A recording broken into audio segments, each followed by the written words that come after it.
從前你們是暗昧的，但如今在主裏面是光明的。行事為人就當像光明的子女，光明所結的果子就是一切良善、公義、誠實。總要察驗何為主所喜悅的事。那暗昧無益的事，不要與人同行，倒要責備行這事的人，因為他們暗中所行的，就是提起嚟也是可恥。凡事受了責備，就被光顯明出來，因為一切能顯明嘅就是光。聖靈更新系統有啲乜嘢呢？咁我哋一度 read 一 read 個經文啊。OK， 我用比喻一路去講啊。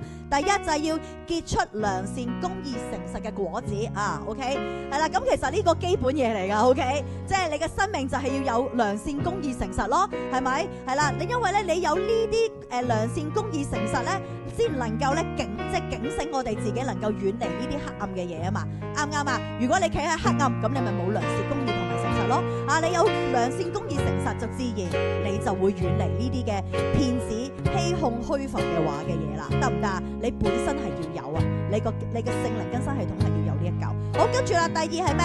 察驗何為主所喜悅嘅事喎？睇唔睇到啊 ？OK， 喺第10節啦。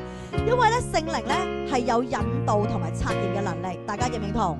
我相信在座一定都經歷過你係點樣被聖靈引導，亦都咧察驗過一啲真假嘅事，能夠咧幫助你咧避開一啲唔應該發生嘅嘢。好啦，咁啊，跟住我哋第3，我哋繼續睇咯。11至13節啊，呢個嘅更新系統仲有啲乜嘢正嘢咧？就係要我哋啊不行暗昧嘅事，倒要責備啊！